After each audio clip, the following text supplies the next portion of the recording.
My name is Colin Calloway. I am 28 years old, and I run a small cattle ranch on the western edge of Mill Haven, Colorado. It is not much of a town by most standards.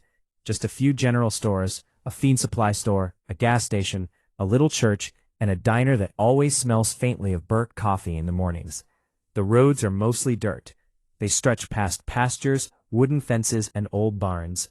I have maybe 40 head of cattle, a weathered log house, a truck that has seen too many miles, and a list of chores that never seems to end.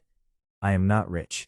I work from sunup to sundown, pay what I owe on time, keep my word, and fall into bed too tired to think about much else. My mother passed 6 years ago. After she was gone, the house grew quiet in a way I did not know how to fill.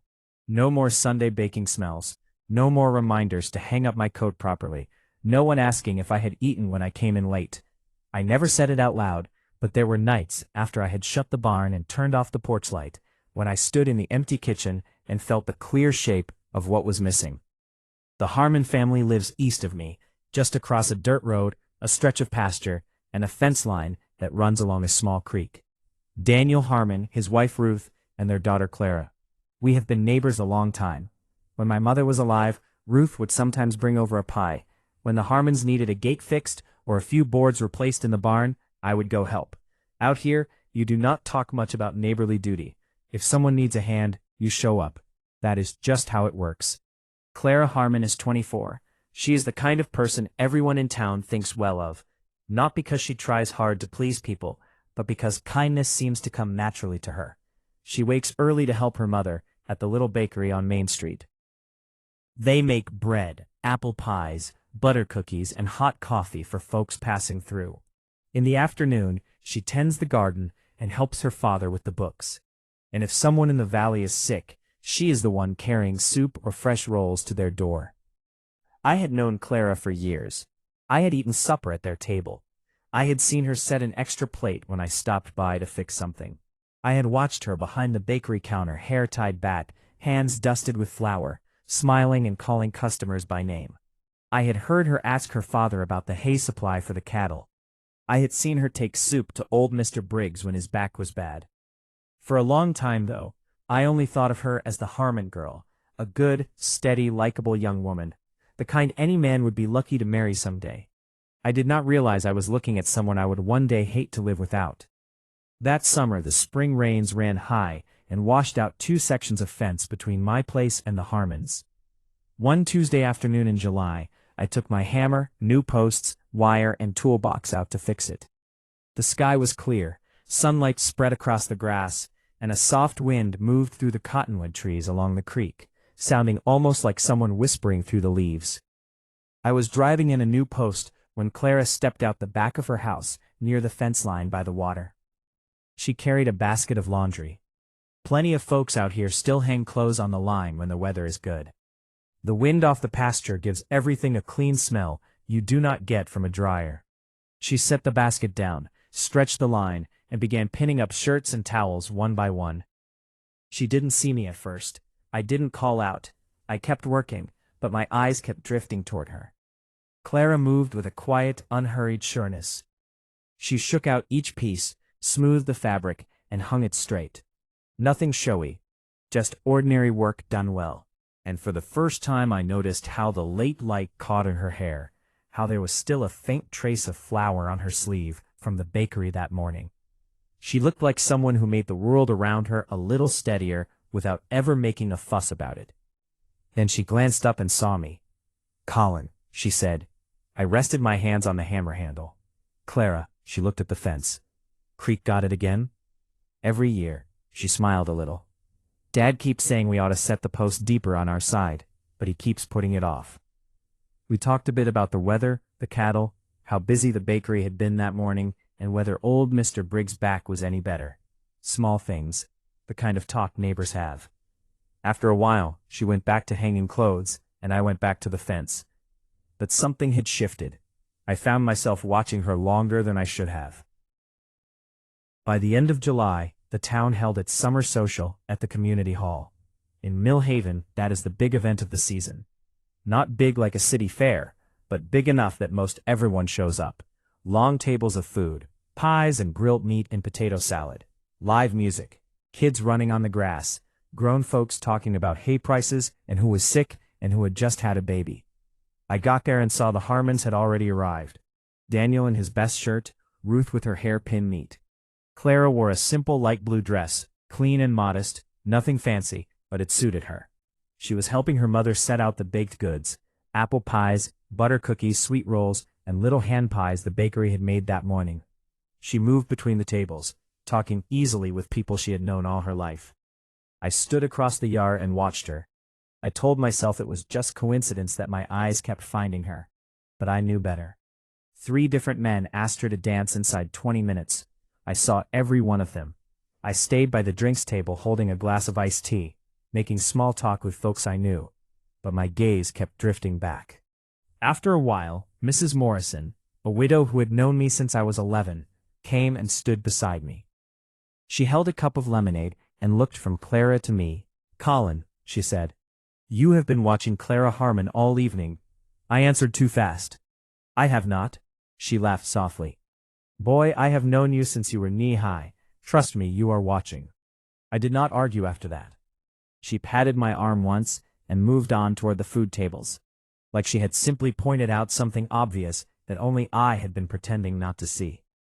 Later, walking home under a sky thick with stars, I stopped in the middle of the dirt road. For the first time, I asked myself honestly why it had bothered me to see other men ask Clara to dance. Why I had kept looking for her in the crowd. Why the image of her in that light blue dress, standing beside her mother's table of pies, stayed with me long after I had left. The answer came slow but clear. I wanted to see her every day. Not as a neighbor, not as the Harmon girl, but as the woman who could make the quiet rooms in my house feel less empty. I stood there a long time, listening to the crickets, and it felt like I had found something I had not even known I was missing. After that night on the road, I started noticing Clara more than I should have. It was not sudden or dramatic. It was small things. The way she waved when she drove past my place in her mother's old truck. The sound of her voice carrying across the pasture when she called to the horses. The fact that I found myself checking the fence line near the creek more often than it needed checking, just in case she happened to be outside. August came in hot and dry. Mr. Briggs' back got worse. He lived alone in a small house at the end of the road, about half a mile from the Harmons. He was a hard man, short on compliments and long on complaints. Clara started bringing him food every other day, soup one day, fresh bread from the bakery the next. Sometimes, just a tin of soft cookies, because he could not chew anything tough anymore. One morning I was up on the roof of the hay shed, replacing a few rotten boards, when I saw her walking along the road with a basket over her arm. I climbed down without thinking too hard about it, wiped my hands on my jeans, and called her name, "Clara." She stopped and turned. "You need something? Mind if I walk with you?" She looked surprised. "You are busy." "It will keep. You do not have to." I met her eyes. "I know. I want to." She studied me for a second longer than usual, then nodded once. We walked side by side on the dirt road under the morning sun. I had never been much of a talker, but with Clara, the quiet did not feel awkward. She spoke easily about the bakery that morning, how they had sold out of apple pies, and her mother had been pleased because customers from the next town over had stopped in. She mentioned the creek bank eroding on the south side, how Henderson's corn was shorter than usual this year, and that hay might be expensive if the weather stayed strange. She did not fill every silence. She just talked when she had something to say, and I found myself listening more carefully than I usually did with people. At Mr. Briggs's place, she warmed the soup on his old stove, tidied the kitchen, checked his firewood stack, and asked whether he had taken his medicine. He watched her the way a grandfather watches a stubborn granddaughter, then looked over at me with no attempt to hide what he was thinking. When Clara stepped into the other room to get a bowl, he said, low and direct, "You are a damn fool if you do not see what is standing right in front of you." I went still. From the kitchen I heard a spoon clatter against the counter. Clara's ears had gone red. I kept my voice down. "I am working on it." Mr. Briggs made a sound in his throat. "Good women do not wait around forever." On the walk back, Clara and I did not mention what he had said. But the silence between us had changed. It was not empty anymore. It felt full of something neither of us was ready to name yet. A few days later, it was Tuesday again. I had started thinking of Tuesdays as strange days in my life. I was checking the section of fence I had already repaired near the creek, when I heard Clara on the other side. She was carrying another basket of laundry, kitchen towels from the bakery, a couple of white aprons, and some gardening shirts. She began hanging them on the line, humming under her breath, not loud enough for anyone but herself. I stood there watching longer than I should have. The sky was clear. The cottonwoods moved in the wind, the creek ran steady, and Clara was doing something ordinary with a kind of quiet grace she did not seem to notice in herself. When she saw me, she lifted a hand. I walked closer to the fence. We talked about the weather, the cattle, Mr. Briggs, Henderson's corn. She told me about a customer who had dropped an entire box of cookies right outside the bakery that morning, and how her mother had been half annoyed and half amused. I found myself smiling more easily than usual. Then there was a comfortable pause. Neither of us rushed to fill it. Clara shook out another apron and pinned it to the line, her hands quick and sure. I thought about what Mrs. Morrison had said at the social. I thought about what Mr. Briggs had said in his kitchen. I thought about standing in the middle of the road that night and realizing I wanted to see this woman every single day. The words came out before I could stop them. You know, Clara, whoever ends up marrying you is going to be a very lucky man. I said it like a simple observation. I expected her to laugh, maybe duck her head, and tell me I was being ridiculous, and then we would go back to normal. Instead, she went still. Both hands stayed on the apron. Color rose slowly in her face, not sudden, but steady, like someone turning up a lamp. She did not look at me right away. When she finally did, the look in her eyes made my throat go tight. It was open and frightened and decided all at once. She spoke so quietly I almost did not hear her over the sound of the creek. I have been hoping it would be you. I stood on my side of the fence and could not find any words. The water kept moving. Leaves rustled. A bird crossed the sky. But something between us had shifted, and I knew it was not going back to what it was before. Clara, I managed. Because I've never been good at circling around things, I just told the truth in the simplest way I knew. I meant it. She held my gaze. I know. That's why I said what I said. I swallowed. How long have you been thinking about this? She pinned the last apron to the line before she answered. Since the summer social. I let out a breath I had not realized I was holding. She gave me a small teasing look. Maybe even before that, I just hadn't named it yet. I laughed once, surprised and relieved at the same time. So I was slower than you. Quite a bit slower, she said, and the tension between us eased. I looked at her across the fence, this girl I had known for years, close enough that I thought I already understood her. Turned out I was only just starting to see her. Would you let me come to the house properly? I asked. I would like to talk to your father. She lifted the empty basket. Dad likes you. I felt a flicker of relief until she added, he has been hoping you would figure this out for about a year now. She turned and walked toward her house. I stayed by the fence long after she disappeared inside. What I felt was not triumph. It was gratitude. Gratitude that I had not missed her completely. Gratitude that she had been brave enough to answer honestly when she could have laughed it off. Gratitude that something this big had started with one clumsy sentence beside a creek while she hung laundry in the afternoon light. The next evening, I put on the cleanest shirt I owned, combed my hair, and drove the short distance to the Harmon place. I was more nervous than the first time I hauled cattle over the mountain pass in a rainstorm.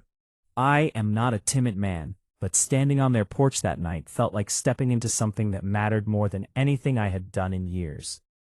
Daniel Harmon was already sitting in one of the chairs on the porch.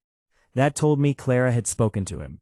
He is a tall man with a quiet presence, silver in his beard, and eyes that do not need to raise their voice to make you feel seen. He did not make me stand there long. He just nodded toward the chair beside him. Sit down, Colin. I sat. We looked out toward the hills turning dark in the west. After a while, I said what I had come to say. I would like your permission to court Clara properly. He stayed quiet for a long moment. I felt my pulse in my throat. Then he asked, why now? I turned to look at him. He kept his eyes on the horizon, voice even. I am asking honestly. Ruth and I have been watching you find your way toward her for nearly 2 years. There were times we thought about saying it straight to your face. Heat climbed up my neck. I was slow. He nodded once. Steady, though. That is the kinder word for it. I did not know whether to laugh or stay silent, so I stayed silent. He went on. Clara does not ask for much. She is used to taking care of other people first, at the bakery, at home. She can do a lot without complaining, but that does not mean she does not need to be seen. She deserves a man who sees her clearly. I answered without rushing. I see her. Daniel turned and looked at me for a long time. Then he gave one short nod. Supper is usually at 6. Ruth always cooks extra. From that night on, I started showing up at the Harmon house more often. Not as the neighbor who came to fix things anymore, but as someone who had been given permission to step into their lives. The first week I ate supper there 4 times. Ruth set an extra plate without making a production of it. Clara sat across from me, glancing up now and then under the warm kitchen light. Daniel asked about the cattle, the fence, the price of hay. Ruth talked about the bakery. Clara added dry, quiet comments that made the whole table laugh. On the 4th evening that week, after we had eaten, Clara and I walked out to the edge of their land. The last light of sunset was still on the grass. We talked about my ranch, about the bakery, about the winter coming, about small things and a few larger ones. I asked her, "Are you happy with your life here, in Millhaven, with the bakery and the ranch and the way things move?" She thought before she answered. Clara never spoke just to please someone. I think happiness is mostly something you make, not something you find. People who spend all their time looking for it somewhere else usually miss what they already have. She looked at me. What about you? I looked toward my own house in the distance. I think I am happier than I have been in a long time. October arrived cold and clear, frost on the grass in the mornings.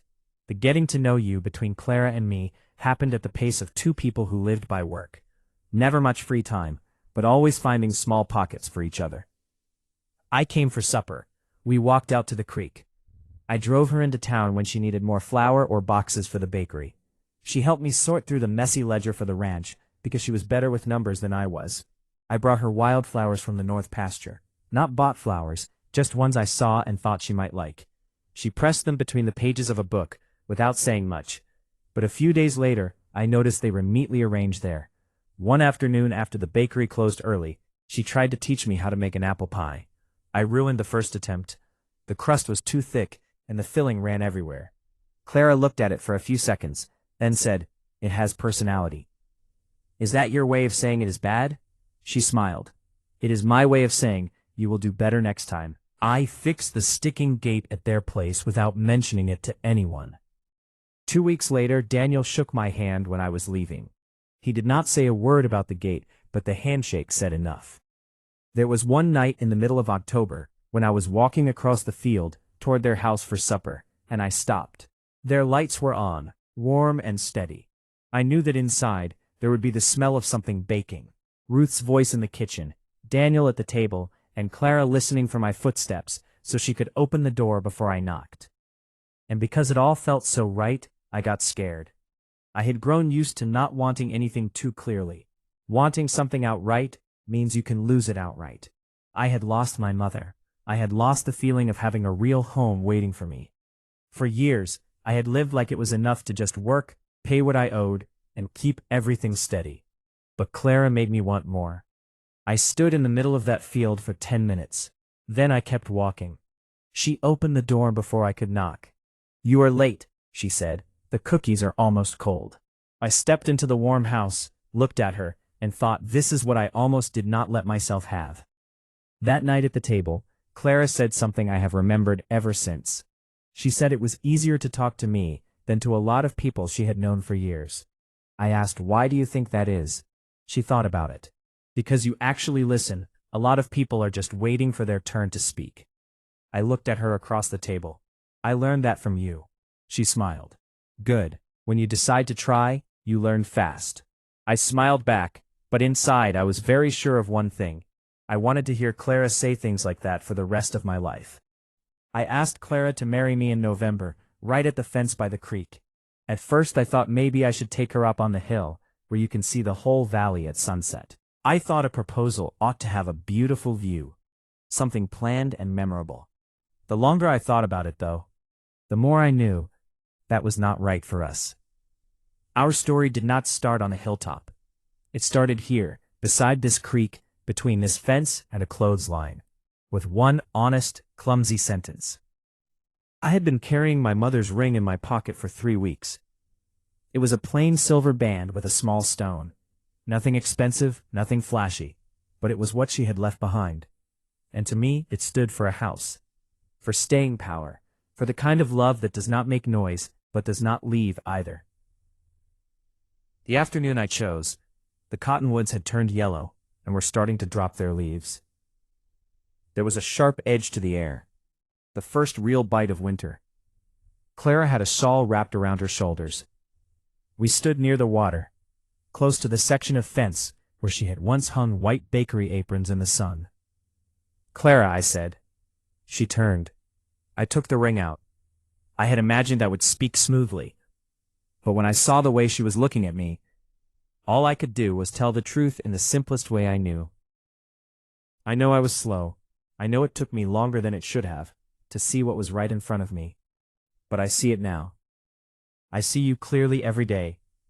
I see how you take care of people, how you do the quiet work no one notices, how you make a house, a table, a small bakery, a road, an ordinary day feel like it matters. Her eyes were bright, but she did not speak yet.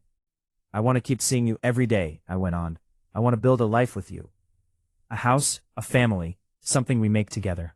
She looked at me for a long time. Then a smile broke across her face, so real it could not be hidden. "Colin Calloway," she said, "you certainly took your time." I laughed, and my throat tightened at the same time. "Is that a yes?" "Of course it is a yes." I slipped my mother's ring onto her finger right there by the creek, under the yellow trees. She looked down at it for a while. I knew she was not studying the stone. She was looking at the life it represented. Then she lifted her face, and I kissed her for the first time. The creek kept running the way it always had. The cottonwoods kept letting go of their leaves. But for me, everything had changed. When we told her parents, Ruth cried. Not sad tears, relieved, happy ones. The kind a mother cries when she has been watching something come together for a long time. She held Clara's hand, looked at the ring, then looked at me. "I always knew it would be you." Daniel stood on the other side of the room and gave one short nod. He did not say much, but that nod carried more weight than most people's speeches. The next morning, I stopped at the feed store. Pete, the man behind the counter, looked at me for a second and said, "About time." I heard some version of "finally" or "about time" from several people that week. Mrs. Morrison, Mr. Briggs, a couple of the men at church. I started to understand that what had been growing between Clara and me had been obvious to the whole town long before I was willing to name it. That winter was the happiest one I had had in years, even though it was not easy. In rural Colorado, winter is not romantic. It is snow packed against the fences, cattle that need checking in the cold, pumps that can freeze, wood that has to be split, roofs that need reinforcing against the wind, and hands that crack from the dry air. But now there was Clara in it with me. Supper at the Harmon house twice a week. Walks home together under cold skies, the kind of silence that does not feel empty. Mornings when I stopped by the bakery just to see her behind the counter. Smiling as she asked, "Are you pretending you need bread again today?" "Not pretending," I would answer. "The bread here really is good." She would laugh, and the rest of my day would sit lighter in my chest. I also started working on the house. I did not talk about it much with Clara, but I did the work. I fixed the kitchen so it was decent, replaced the old floorboards in the main room, built a few shelves, repaired the porch, and most of all I cut in a new window on the east wall of the kitchen, so the morning light would come in properly. I did it because of her. Because I figured a woman who got up early to bake bread and stand in the smell of flour and hot coffee might like a kitchen with good light in the morning. The cottonwoods were just starting to leaf out. The hills around Millhaven were a fresh, new green. The air smelled of damp earth, young grass, and wildflowers. Past the town came. It was not a fancy wedding. No big hotel, No expensive band, no elaborate dinner.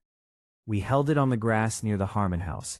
Wooden chairs in rows, wildflowers picked from the fields, food that neighbors brought, and plenty of baked goods from Ruth's bakery. Clara had told her mother not to go overboard, but Ruth still made enough apple pies, butter cookies, sweet rolls, and small hand pies to feed the whole county. Clara wore a simple dress her mother had made, ivory with a modest neckline and small hand-embroidered details. Nothing showy. It suited her perfectly, clean, gentle, and exactly right. When Daniel walked her toward me, I thought, I still cannot believe there was a time I was this slow. Pastor Mills kept the ceremony short. He was always better with fewer words, so he used fewer. When he asked who was giving the bride away, Daniel's voice broke a little. A few people in the chairs wiped their eyes, including some of the men, who pretended they were just looking at their boots.